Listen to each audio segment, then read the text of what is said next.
Hey everybody, Tom Corliss here with a little bit of special programming for you as we continue to roll out all the content from our 50-hour live broadcast to benefit Toys for Tots. For those of you who caught the show, we did raise $45,000. You know that. For those of you who didn't catch it, you can still donate at toys.wdwnt.com. Please donate. The holiday season is still it's still young. There's still time to make sure that underprivileged kids get a toy this holiday season. But one thing that happened was and I'm sure you've watched, if you haven't watched this episode of Deep in the Plus with Rob and Patrick, go do it. It was a tremendous episode. It got people riled up, which is, it's entertainment, folks. That's what you want to do. They ranked all 26 Pixar movies. And so while I was sitting there watching them, because we were waiting to go on next, I like on my phone, I was like, I wonder what my rankings are, and I kind of did it. And since I had it, I at some point said, well, if people donate this much in the next 15 minutes, I'll read my list. And people did. Our audience did. They came through. And so that led to me reading my list. Several people who missed it asked to see it. They were like, I didn't know he was going to do the list. I need to see it. So that's why we're uploading this now. I hope you enjoy me ranking all 26 Pixar films based on my opinion of their quality. Enjoy. Okay. You guys ready? Let's do this. I'm sure I'll get yelled at for some of these. Rob's not watching, sadly, to see how this list is supposed to be done. Is Patrick still here? I don't know if Patrick left, maybe. All right, number 26, Luca. I think Luca is the worst Pixar film. And let me explain. I think in recent years, both Disney and Pixar studios have done a great job when they pick a location, they pick a place, they pick a culture. They do a very good job representing the culture. They hire actors and actresses that are either connected to that place or actually from that place. The music is done by musicians and such from that region, from that country, wherever. They really are honest and truthful and very true to the place, right? I think with Luca, they are not at all. I think as a person of Italian heritage, I was offended by Luca, because no one, like the Italian accent only exists for comedic effect in the movie. The story is way too simple. Like, there's sea monsters. Oh, and then when they hide on land as people. Oh, and then what also bothered me was Pixar. I don't know what side people are on, and I get tired of people picking sides with the woke, not woke thing, right? I felt it was clear, the message of the film, and I thought it was a good message for people. It's not a political thing. That's a human being thing on my end. And then when Pixar sort of denounced, people said that, they felt represented by the film and that it captured an important part of their life. And then Pixar came out and said, that's not what it's about. And at that point, I was like, it makes the movie worse. Makes the movie even worse than it was already. I don't think the characters are great. I don't think it's particularly funny. Luca's my 26. Yeah, worse than Cars 2, absolutely. I don't think Cars 2 is the worst Pixar movie. It's bad. These are movies I will never watch again. Until we get to like 22, these bottom four I will probably never sit through again in my life. Tom was offended by the accent, but Tony's not offensive. There's a difference, right? We do stupid comedy. But coming off of Coco, Encanto, all of those movies, right? Soul, and it's this big focus on being on truthful representation of people, right? And if you did it for those cultures, people would come for you with pitchforks. But then when it's my background, it's screw it. Italian people have a good sense of humor. They won't get offended by anything. Let's just do whatever. Right? The same love and affection that was shown for Colombia and Mexico and, the black experience in America was none of that respect or love was shown for Italy. I'm sorry, if I want to be honest. All right, number 25, Onward. This was like the most formulaic, predictable movie. And I feel bad about it because more Luca, people found meaning in Luca and then Pixar essentially took the rug out from under them. And I heard Patrick's reasoning with Onward last night. I was like, that makes sense. I understand why that would resonate with someone. And I feel kind of bad for putting it 25 because of that. But that's still really how I feel as far as quality of film. Doesn't mean, like, you know, there are movies that a lot of people feel are bad and I don't think are particularly great that I love for maybe reasons that are very personal like that. But I still like try to at least understand that, yeah, maybe people are right that this, and this are not great in that movie, right? So Onward, that's how I feel. A little formulaic. The performances aren't great. None of the what are supposed to be these outrageously funny like road trip moments, like the pixie bikers and the restaurant stuff, like all of that, I thought just fell flat and wasn't super funny. You know, it didn't work. Didn't work in my book. Number 24 is Toy Story 4. Toy Story 4 is an abomination, an actual abomination. Maybe it should be the last thing on this list, but I don't know. I think at least there's a couple moments that are, Forky, like, I know people hate Forky. I think Forky's funny, and it might be the only reason this is above two other movies, is because at least there's a couple of laughs in this. Still, some of that Toy Story humor, the Duke Kaboom stuff is funny. But otherwise, like the carnivals, where they go just isn't a fun setting.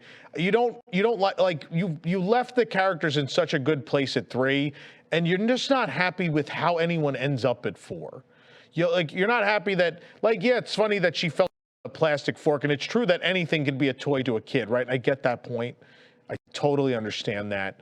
But at the same time, you have how many years and how many films and shorts and everything you've let people fall in love with these characters, and then you're going to be like, yep, she likes the fork more than these characters that have been your childhood. It's hard to make that funny. It's hard to get over how much people love those characters and make that joke, right? Especially after Toy Story 3. I think it makes it very, very, very hard. Number 23 is Cars 2, which I watched once when I saw it in theaters, and I have never watched it again, and I never will. I love the first Cars movie with a passion. I think it is a great story, and I'm not a car guy. That's not my thing. I connected to it. I like the small town thing. I like the Route 66 story. I like the famous guy, the famous young kid who gets kind of taught about life. You know, he has, and I like that. I like the journey, right? He's a loner, but he thinks he's happy because he's succeeding and he's the hot new star in the Piston Cup, right? And then he learns that, like, no, people, you know, you probably need some people in your life, both for company and then also to teach you some things you don't know or some things you haven't learned. And I think that journey it's funny, and then it gets real heartfelt, and then you would think in the end he's just going to win the race, right? And they have this great, instead the car you think's going to win doesn't, but the ending is still satisfying. I think Cars get sold so short because people see Larry the Cable Guy and they just want to say, like, this is a dumb movie because Larry the Cable Guy's in it. Instead, like, those are cute little fun moments. That character, Mater, should not be hated. Mater is not Jar Jar Binks, right? Mater is kind of a representation of real people, right? And it's proof that no matter how different people are, they could still be friends, they could still be family. So the Cars 2 just destroys everything. It's a Mater's tall tale that goes on for way too long and has the dumbest premise. And you go to places that they don't have enough fun in the places they go, right? Like, they have such fun creating the world in the first Cars, and then the second Cars, you have all these places, Tokyo and France and all of these places to play with. And other than like a wheel well in the Eiffel Tower base and a couple little things in Tokyo, it's like this doesn't succeed where the first movie did. Yeah. 22 is Monsters University. Monsters U has at times is very, very funny, but it's not a great story.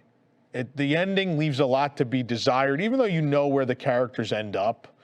Like, I feel like they tried really hard to be like, well, people are gonna think the ending's just gonna be pure happiness because we know what life is afterwards, right? So we know they have to graduate from school and they go on to Monsters Incorporated.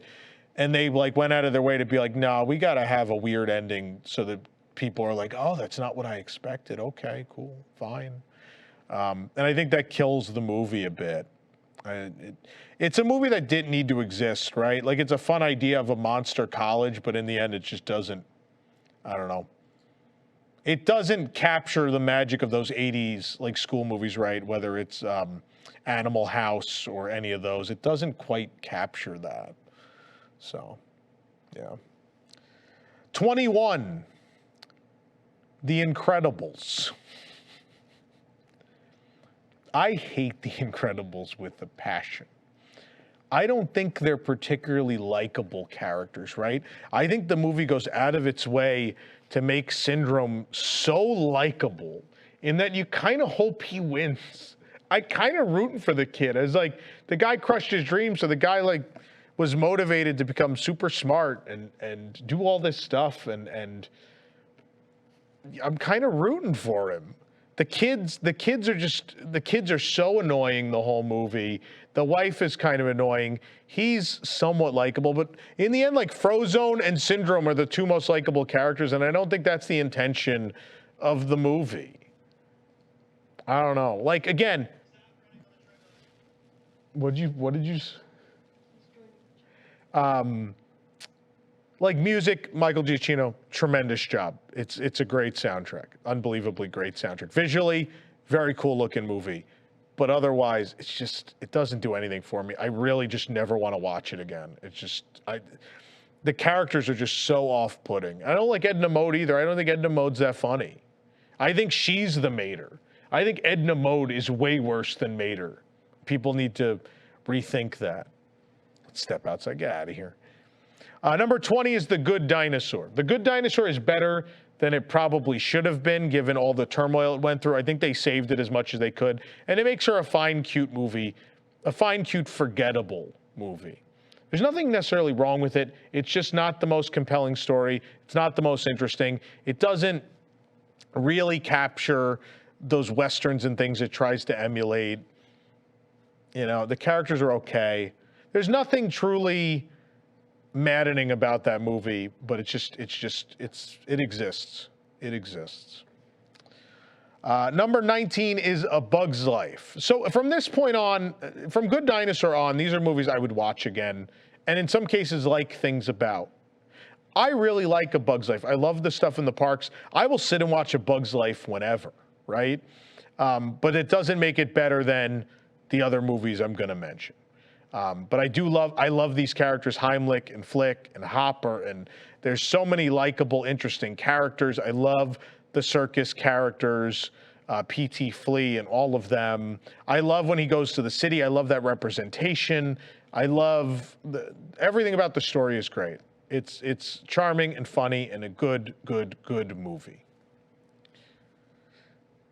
Number 18 is The Incredibles 2. I think way better than the first one. I would actually sit and watch this one again. Like, what did you do? Why are you the hero? Or are they just celebrating you being up for this long? They're just celebrating. Oh, okay. I thought something happened. I didn't know what happened. The Incredibles 2, at least, it's a competent story. It's an enjoyable movie. It's fine. Definitely better. For me, definitely better than the first one. The villain's not as good as the first one, but at least, like, I feel like the characters are written in a more likable fashion. Like, I actually feel for the kids. You know, you like him. The stuff with him as a dad is funny and cute. And, yeah. So, Incredibles 2. Number 17 is Cars 3, which I think is a great, typical sports movie sequel, right? It's formulaic for sure, but I think the characters are interesting. I like his arc. I like just the fact that it was made so we could forget about Cars 2 and its existence, so we could just sort of move on and back to where the series maybe is supposed to be. And that was good enough for me.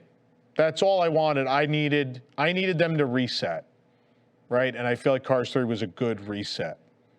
And a very, very enjoyable film.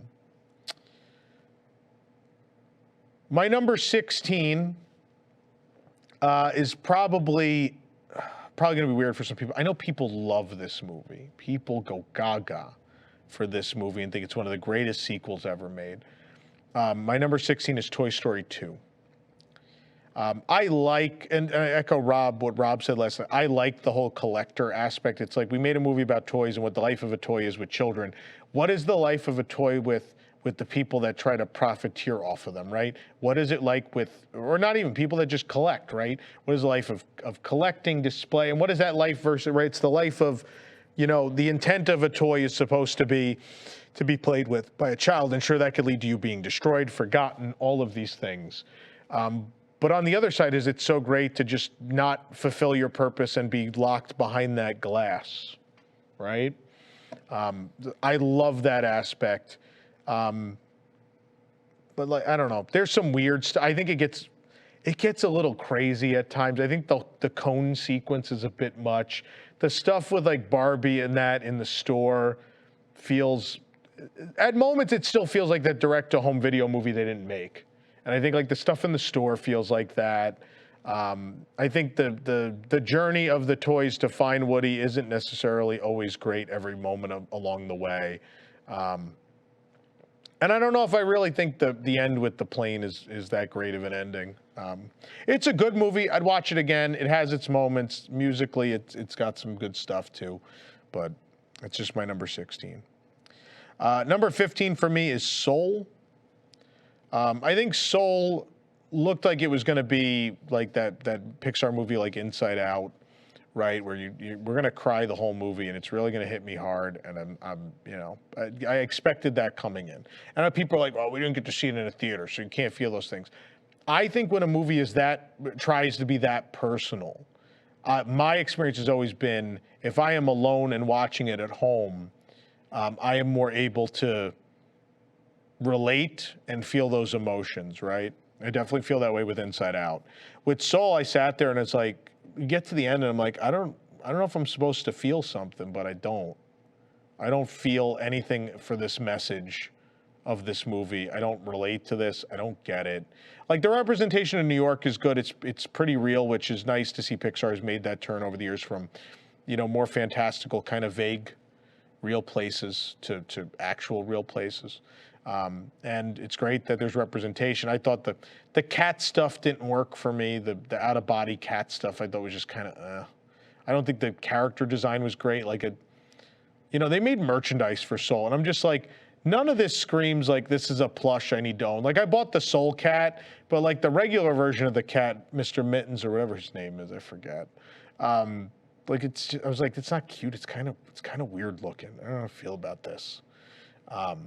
But I get that people are either Soul people or they're Inside Out people, and the people that like one never seem to understand the other, and I get that, and that's how it is for me.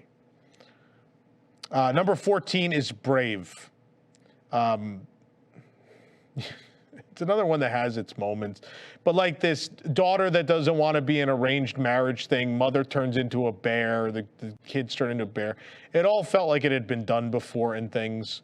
That being said, it's all done really well. For me, the reason it's even at 14 is probably the music. Like Touch the Sky is one of my favorite Disney songs, bar none. I like the characters. The comedy is legitimately funny, and it's a beautiful movie. So, number 14. My number 13, I find that I am hard to please, right? There have been several years where I've gone and seen Disney movies. It's like they really lost their touch. I go see these movies. I haven't felt anything in a long time, right? You know, we went through Wreck-It Ralph 2, Toy Story 4, Soul. I'm just thinking of all those movies in that period.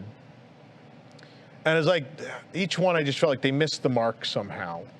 And a lot of people didn't feel that way. People like a lot of those movies. There's plenty of people that like those movies. So I find them hard to impress. And then I go see Lightyear. I see an early preview of Lightyear. And I come out of there thinking that was about as good as I think that could have possibly been. So Lightyear's my number 13. Then the movie comes out and everyone's like, oh, I hated it. I didn't like it. But I'm like, did we see two different movies? Like, I felt as someone who had seen all the Toy Story movies and was a fan of them, it ticked all the boxes, right? I know people got so caught up in the Tim Allen thing. And I'm like, but it's not the toy, it's a guy. Like, it doesn't have to be him. It doesn't have to be him. And the toy is kind of a parody of the guy to begin with, right? So if it's based on a real, like, hero guy, I don't want Tim Allen to play him. Like, Tim Allen is the toy. I need someone to be actual Buzz Lightyear. I get people with the thing that keeps this from being in the top 10, I think, is the twist and the villain. I get people's complaints. I don't think it was terrible, but I also don't think it was probably the right choice. I think it's a funny movie. I think it's heartfelt. I think visually it's gorgeous. And I think I love the idea. I love the concept. And I like, in many cases, the execution and the aesthetics, man. I love the world. So I know, you know, when the Space Mountain thing was supposed to happen, we were all up in arms about it. But honestly, when I saw the movie, I was like, I like this aesthetic a lot. It's very almost Mission Space. And God, if Mission Space and Space Mountain went this direction, I wouldn't be upset. Like, I really like this look and feel of this movie. So, yeah. Number 12 is Finding Dory. Finding Dory is another one where emotionally it didn't hit for me, but I think it was so funny. The comedy was so good that it puts it this high. Legitimately laugh out loud moments. That whole ending with the car chase and all of that, I think, is killer. And I think there's enough heart, and the casting is great, and there's a lot of great new characters that join the old cast very effectively. And I love the Sigourney Weaver thing and the Institute and all of that. It's a really enjoyable movie. Really enjoyable movie. Okay.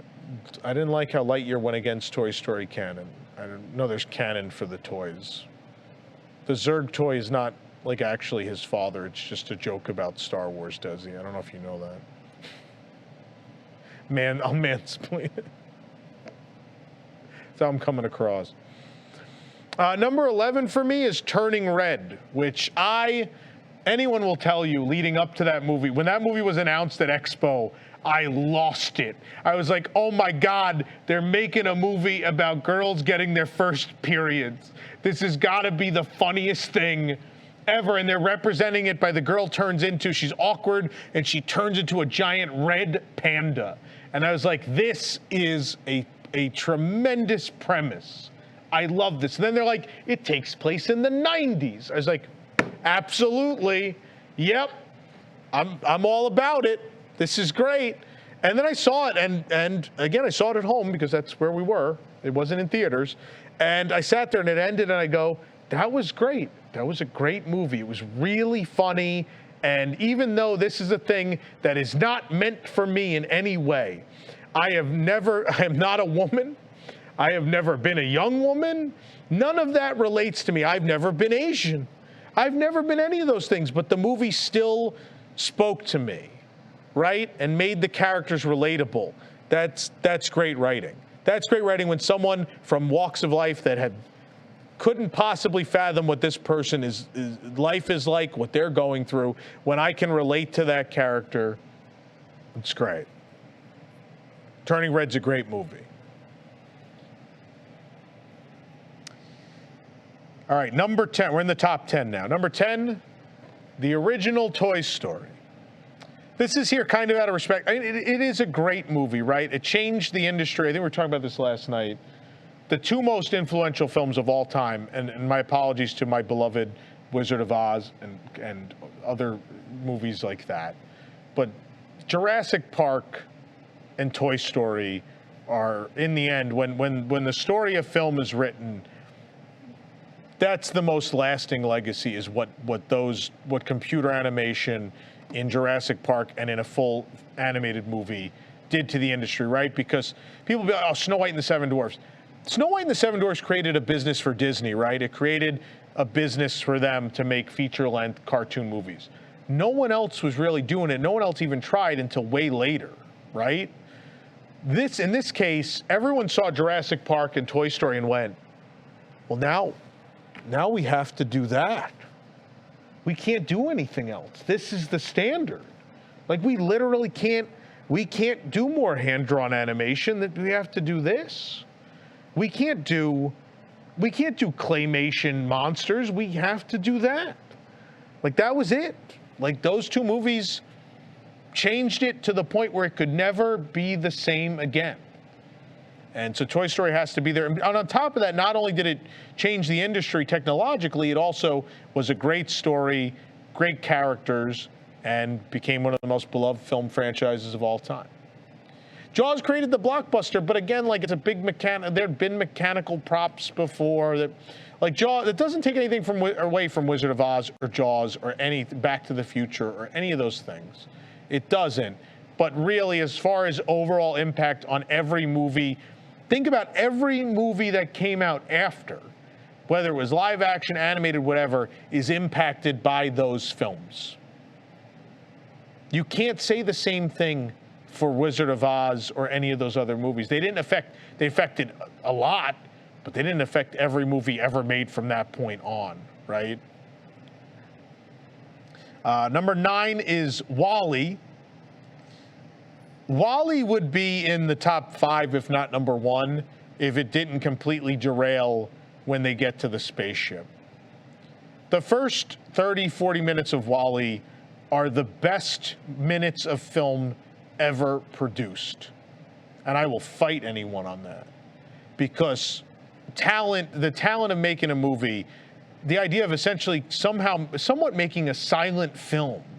They kind of made a silent film. Like, yeah, there's noises and music and such, and he has, obviously he can emote, but there's no talking. There's no dialogue in those first 40 minutes, and yet you feel everything. All of the story is relayed to you perfectly. All the exposition still happens properly, and you feel more from those 40 minutes without dialogue than you feel from any movie with hundreds and thousands of words in it. But I know it all really falls apart when you get this shit. When there's a bunch of when the fat humans show up, and I was like, I get the premise already. I don't need them to be fat and dumb and be misguided by a robot. Like, the point should just be that mankind is lost, and this robot should be the one to just show them the way. We don't need an evil automation robot guiding the ship, right? Like, that didn't need to happen. WALL-E could have just naturally, by showing up with the plant, thrown everything into disarray and eventually teach them, like, we need to get back to Earth and not be consumers the way we are, etc. Right. My number 8 is Cars. Now, if we were counting like favorite, like just that's my movie I love the most, Cars is my number 1. But I'm trying to talk about quality, right? We're ranking things. We're trying to decide quality. How good is the movie? Cars is my number 8. Like, again, I explained earlier everything I like about Cars. I don't know. I think just because it was a talking car movie, people decided it had to be dumb. And then Larry the Cable Guy was in it, so that also was like, yep, it's dumb. Larry the Cable Guy and talking cars, it's dumb. And that was just everyone's decision at that point. My number 7 is Monsters Incorporated. I love this. I think it's one of the funniest movies ever made, and I think it is the most original premise of the last, God, I don't even know how many decades of film. Like, the fact is, they're like, oh, monsters under the bed or in your closet. Yeah, but why are they there? And it's like, well, they have to scare you. Why are they scaring you? Well, what if they lived in a city and the city is powered by screams? And that's why monsters scare you. But also, the reason why we never prove that they exist is because they think the human child is toxic. So they have to, after they scare them, get the hell out of there and leave no trace of the monster world. And then the whole thing with the doors and the factory, and then on top of it, this really fun mystery of the company's not doing well and what's happening, and Randall tying into that with water news. It is such a tremendous movie. Such a tremendous movie. Number 6 is Ratatouille. I love Ratatouille. Everything about it is fantastic. The comedy between Skinner and Remy and Linguini, the love story for Linguini, the story of Remy going after his dreams, the father and brother, and the rats that don't believe in him but learn in the end. to embrace him and accept who he is, top to bottom. And then music, I love the score. I love this score so much. It's so pretty. The visuals are gorgeous. And it's a real shame that it has such a crappy ride, because this movie deserves so much better. Deserves so much better in the parks. And I kind of say the same thing for Monsters, Inc. if it wasn't for Ride and Go Seek in Japan, which is awesome. It's awesome. Perfect ride. Number 5 is Finding Nemo. I think people forget how great this movie was. People forget how big of an immediate box office smash Nemo was. Like, it was the movie that year. And it was because it was it was hilarious, fantastic story, lot of emotion, great, the story of the father having to overcome his fears to rescue his son, travel the ocean, the son being like, that couldn't be my father, it couldn't be in a million years. It's just such a quintessentially Disney movie. The premise, like the mother dies and the father has to overcome. And I like the switch, right? Like, I don't know, with Bambi, it's kind of, and Bambi 2 handles it more, but in Bambi, the kid has to learn to deal with that. In this movie, the kid's doing okay. The dad has to learn to deal with it. And that's what it's like. Yeah, the kids love this movie because it's talking fish and it's bright and colorful. Parents and adults love this movie because they understood exactly what the father was going through. It's one of the greatest movies. One of the greatest movies. Number 4, in its proper place, is Up. I am so glad that Up got nominated for Best Picture, because on the list of animated movies nominated for Best Picture, Up deserves to be there. I remember going to see that in theaters, and just by the end, looking at the other people there and just being, that is one of the most incredible films ever made. And it's an animated movie. And what a time that was, right? That is, Iger comes in and things are going, they buy Pixar and things are going well for the company. The parks are starting to come back to life. And then every movie out of the gate I'd say from Princess and the Frog for several years onward, is just banger after banger after banger. And Up is in the middle of that. And you're like, after Ratatouille and WALL-E and all of those, and then you get to Up, and it's like Pixar cannot be stopped. They cannot be stopped. This is unbelievable. This is a crazy premise. Again, like Monsters, Inc., crazy, interesting premise, so well executed, and hilarious movie. That's what I love about Pixar. I think some of the Disney movies, they're just great. They're not super funny necessarily, every Disney animated movie. I feel like Pixar's thing always was, not only do you cry, but you laugh hysterically many, many times. That feels to be the Pixar thing. It's like, you're going to laugh for hours on end, and then we're going to make you weep uncontrollably. And I don't think anyone's ever done it like that.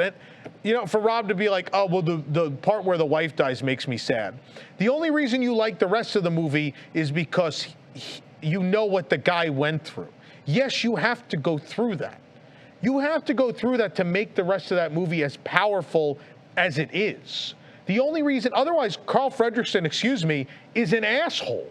He's mean to that kid. He's nasty to everyone. And the only reason he can get away with that is because you're like, well, man, he lost the love of his life. Of course he's in a bad mood.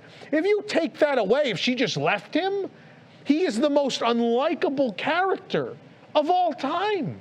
The only thing that makes him so easy to love is what the guy went through. He was so happy. He had the rest of his life in front of him, and everything was taken away from him. He can't have kids. She dies. He has nothing to live for, except he's going to die in that house that he's been stuck in since she passed away. And suddenly this kid comes into his life, and this problem of this construction company that wants to knock down the house. And the guy, because he was a balloon salesman, hooks thousands of balloons to his house and flies away because he's going to go to the place he promised his wife they were going to go, but he kept putting off until it was too late. That is powerful, because how much stuff have you put off in your life, or decisions you could have made you didn't, and you resent, and you have remorse for the decisions you made or the things you put off? And you feel that whether you've lost someone in your life or not, you at least feel for him when you're like, man, he put it off and it's too late. She never made it. So now he's got to go do this for her and for himself. That it is a beautiful movie. And between all that beauty, it still manages to be insanely funny, talking dogs, and they give the bird a man's name, and where is the tiny mailman? And all of that stuff is somehow in the middle of all that. And the old man fight? Come on. Top to bottom. The alpha dog. Alpha, yeah, no, the squeaky voice thing, yeah. And Doug is just one of the most, Doug and Russell, they're all the most lovable group of characters. They're so likable. I love them, all of them. They're just all so great. All right, number 3 is Coco. I think we went into Coco. I was like, this is, sometimes I'm on the fence, right? I'm not a woke guy, and I'm not conservative. I exist in the middle. I am a human being, and I exist in the middle, and I like to think I can reason with both sides of that and find some middle ground. And so, but that being said, going into Coco, it felt like it was around the time where they were like, all right, we're going to start making movies about other cultures, and it's really just because we need to be, it's a company mandate to be more inclusive. And it's like, okay, fine. It's like, we're going to do the Day of the Dead thing. And I'm like, but that other company already made the Day of the Dead movie. This is going to be like Ants in a Bug's Life. You're going to make an okay movie, and it's going to sit in the middle of the catalog, and it's not going to mean anything to anyone. And then I ate every last one of my words when I sat through Coco the first time. Because there I am, at the end of that movie, the grandmother passes away, and I am in tears. I am absolutely destroyed at the end of Coco, even though, again, it's not necessarily a movie, it's not meant to represent me, but again, we're going to teach you about this culture, but at the same time make a story that is relatable for everyone of every background. And that's what's beautiful about it when you can achieve that.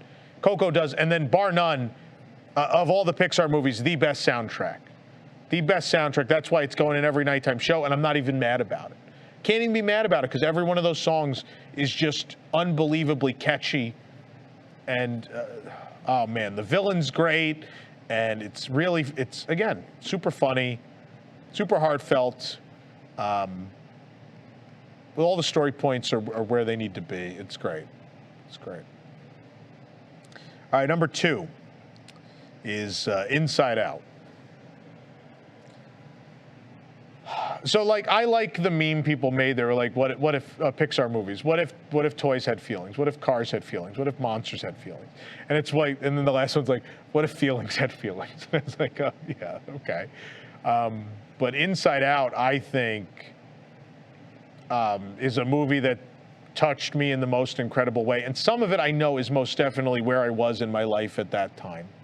It's absolutely part of it. And that's why I don't want to discredit Patrick's feelings on Onward, right?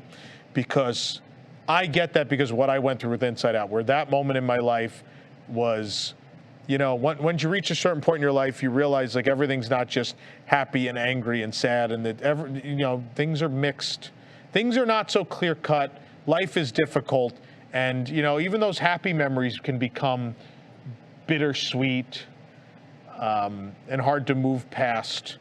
And where I was at that point in my life, like that was absolutely kind of the discovery I was making at that point. And it's the discovery that's made in that movie. And I know everyone gets wrecked by Bing Bong. No one can survive that moment. Right, because it's the death of childhood. It's when you leave childhood behind, and that's a hard thing. I think, especially as Disney fans, we already have a hard time leaving childhood behind, as proven by all of this. But it's a hard thing for people. But then on top of that, that whole like Joy's whole discovery with sadness. It's beautiful, and Michael Giacchino again makes the most incredible score. You get a Figment cameo, which is always great. Gotta love a Figment cameo. It's a powerful film. It's a really powerful, strong film that, for what's supposed to be a kids movie, right? Talk about animation as kids movies, and Bob Chapek's like, adults after they put the kids to bed want to watch something else. Inside Out is not just a kids movie. Like, I'm glad kids like it. I don't know what kids necessarily find in it, because it's definitely meant for people that have been through some things, right? You know, what do you not want to bother me about? Who are you not bothering? What happened? Oh, what happened with Eric? We're talking about the bots and how Oh. there's a race for the people with wrenches to get rid of them. Oh. So I said, I don't have a wrench, so I can just say that they're bots. Yeah. What? So yeah, Inside Out, I think it is a beautiful film. And there is only one Pixar movie that can top Inside Out. And of course, knowing who I am, there is only one story that could speak to me in a way that no movie will ever speak to me. And that movie is Toy Story 3. Toy Story 3 is my number one, because it is about having, what? Yes. Yes, okay. It's about having things and then growing out of them, and then he gives his things away. He gives these things that meant the world to him away to someone else. And it breaks my heart as he says goodbye to these toys that were his childhood. He says goodbye to childhood, but in a way more, like Inside Out hit me hard, but then like Toy Story 3, that ending is like swinging a wrecking ball into my face. It's these are the things of your childhood, but you have to move on. These things have to, you're going to give them away to someone else. This is the last moment. This is the goodbye. And all of this is gone. And then beyond that incredible ending that just rips me to shreds every time. Beyond that, underneath all that is so much good stuff. That stuff at the Sunnyside stuff is unbelievable. The covert mission is the funniest thing I've ever seen. Mr. Tortilla Head and the thing with the monkey as the security guard. The informant is the Fisher-Price talking phone as the informant. Everything about like this, they're in prison and it's a prison break, and like the leader of the gang is a strawberry scented bear. And the big baby, like the muscle is the big ugly baby doll. God, everything, every character, every moment is so well thought out and so funny and so ingenious. Every moment of that movie feels like it was, like they sat and thought about it forever. There's not a moment in that movie that doesn't add to the story or make you laugh or make you cry. Every moment of it is charted so well, the course, and they stay on course. And even when they go on big asides through the whole Sunnyside thing and everything, it keeps you enthralled the whole movie. Toy Story 3 is unbeatable. It's absolutely unbeatable in my book.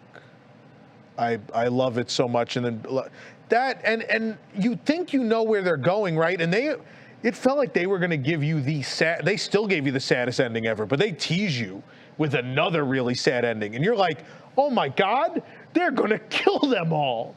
And there's no point at which you think they're going to save them, because the way that scene plays out is so beautiful, where they all have this moment where they look at each other and they're like, this is it. All right. At least I'm with the people I love. And you have that moment. It's like, if there's this big white flash and we go to a scene like Andy 20 years from now and he has kids and he bought his kids, like he has a son and a daughter, and maybe the daughter got like an astronaut doll and he bought the son like a cowboy. And if that's the end after the toys are like destroyed, I'm totally fine with that.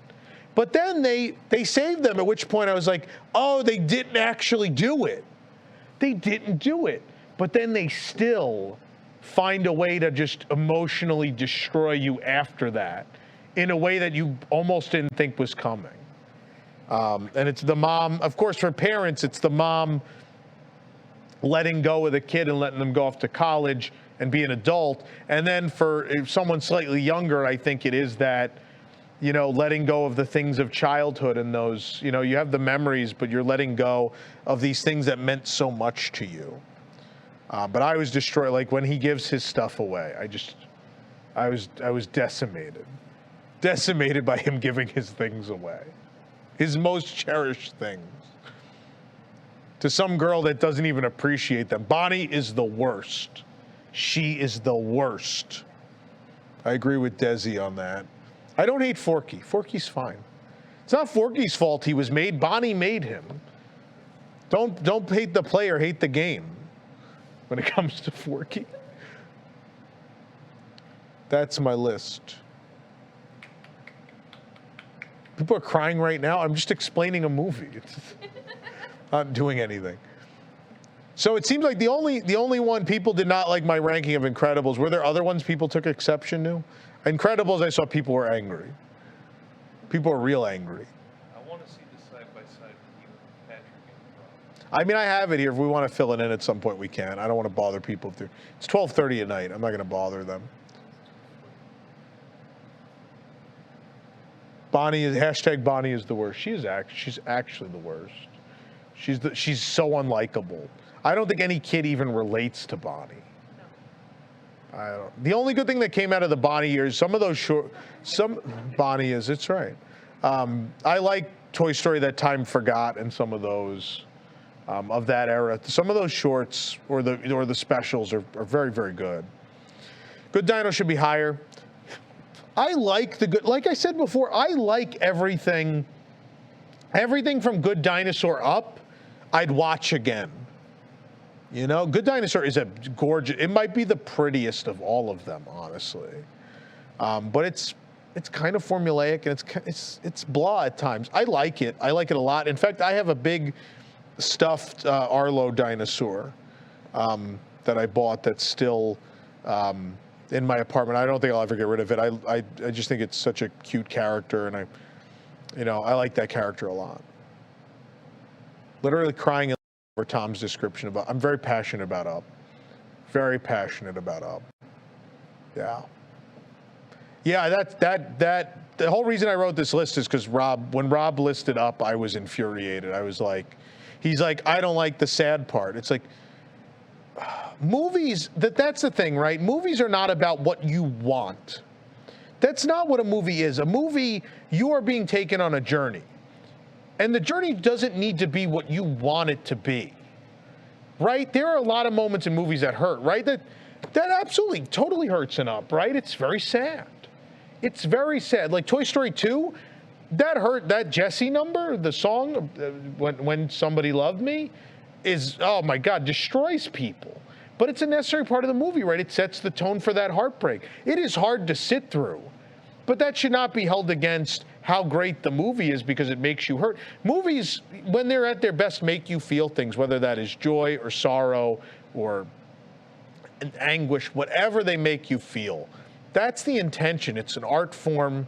Yeah, entertainment, you know what, if you're in the mood to just laugh, you know what you can watch, right? You have sitcoms, you can watch stand-up comedy. When you go into a Pixar movie, or a Disney movie, you know what you're getting. You know you are getting an emotional ride that is supposed to take you from triumph, heartbreak to triumph, to comedy, to musical theater. All of those things are all there in one place. And you know that's what you're getting. So to be like, well, I don't want the sad part, so I can't like this movie. I can't rank it higher. That struck a chord with me. And I'm like, but without that, Up is like number 20 or 21 on this list, instead of at the top and one of the best movies you've ever seen in your entire life. I think Up, it's genius. And I think so much in these movies, when the parent dies early, you don't feel anything, right? They kill someone so early in the movie, it's hard to feel anything for them. The fact, again, just like WALL-E, where with very little dialogue, you make people just absolutely die in their seat. And you do it so much faster than WALL-E, right? Like it is a montage. You kill people with a montage, a very short montage.